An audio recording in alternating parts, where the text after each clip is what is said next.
Hello guys, welcome back to my YouTube channel. ഇന്നൊരു detailed ആയിട്ടുള്ള get ready with me കണ്ടാലോ? ആദ്യം തന്നെ ഞാൻ പോൺസിന്റെ മോയ്സ്ചറൈസർ ആണ് എടുക്കുന്നത്. അത് ഞാൻ എന്റെ ഫേസിലും നെക്കിലും അപ്ലൈ ചെയ്യുന്നുണ്ട്. അതിനുശേഷം ഞാൻ എന്റെ ഫേവറേറ്റ് ആയിട്ടുള്ള ജോവിസ് ഹെർബൽ സൺസ്ക്രീൻ ആണ് അപ്ലൈ ചെയ്യുന്നത്. അടുത്തത് നമുക്ക് ഐബ്രോ ഫില്ല് ചെയ്യാം. അതിനുവേണ്ടി ഒരു കരിയും ഒരു പഴയ ഐലൈനറിന്റെ അടപ്പമാണ് ഞാൻ എടുക്കുന്നത്.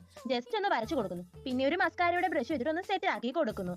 അടുത്തത് നമുക്ക് പൗഡർ ഇടാം. ആദ്യം കുറച്ച് പൗഡർ ഇടുന്നുണ്ടെങ്കിലും പിന്നീട് ഞാൻ കുറച്ചും കൂടി വാരി എന്റെ മുഖത്ത് പൊത്തുന്നുണ്ട്. കാരണം ഞാനിപ്പോൾ ഈ എടുക്കുന്ന ഈ ഗെറ്റ് റെഡി വിത്ത് മീ ഒരു റീൽ ചെയ്യാൻ വേണ്ടിയിട്ടാണ്. അപ്പൊ ഫേസ് നല്ല ബ്രൈറ്റ് ആയിട്ട് ഇരിക്കണ്ടേ, അതിന് വേണ്ടിയിട്ടാണ് ഇത്രയും വാരി പൊത്തുന്നത്. ഇനി നമുക്ക് കണ്ണെഴുതാം. ഫസ്റ്റ് തന്നെ വാലിട്ടാണ് ഞാൻ കണ്ണെഴുതാൻ തുടങ്ങുന്നത്. എനിക്ക് ഫോൺ നോക്കി കണ്ണെഴുതാൻ പറ്റാത്തതുകൊണ്ട് ഞാൻ കണ്ണാടി നോക്കി തന്നെയാണ് കണ്ണെഴുതുന്നത്. ബട്ട് അങ്ങോട്ടും വേണേ ആവുന്നില്ലെന്നേ. ഒരു സൈഡ് കൂടിയും ഒരു സൈഡ് കുറഞ്ഞും ആണ് കണ്ണെഴുതുന്നത് വരുന്നത്. പക്ഷെ അവസാനം ഞാൻ അതെല്ലാം റെഡിയാക്കി വെക്കുന്നുണ്ട്. ഇനി നമുക്ക് കുറച്ച് ലിപ്സ്റ്റിക് ഇടാം. സോറി ഗൈസ്, ലിപ്സ്റ്റിക് അല്ല, ലിപ് ക്രയോൺ ആണിത്, മാൾസിന്റെ ആണിത്. ഇത് ഞാൻ ജസ്റ്റ് കൈ വെച്ച് തന്നെ ചുണ്ടിലെല്ലാം അപ്ലൈ ചെയ്യുന്നുണ്ട്.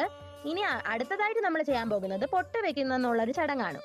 അതിനുവേണ്ടി ഞാൻ എടുക്കുന്നത് ഐടെക്സിന്റെ പൊട്ടാണ്. ഇനി നമുക്ക് മുടി ചീവാം. അപ്പുറത്തോട്ട് ഇപ്പുറത്തോട്ട് ഒന്ന് കോതി വെച്ച് 2 സ്ലൈഡ് കുത്തുന്നതാണ് എന്റെ ഈ മുടി ചീപ്പല്. എന്നാലും അവസാനം എല്ലാം കൂടി ഒന്നുകൂടി ഒന്ന് ചീപ്പി ഞാനൊന്ന് സെറ്റ് ആക്കി വെക്കുന്നുണ്ട്. ശേഷം കുറച്ച് ക്യൂട്ട്നെസ്സും കൂടി വാരി ഇടുന്നുണ്ട്.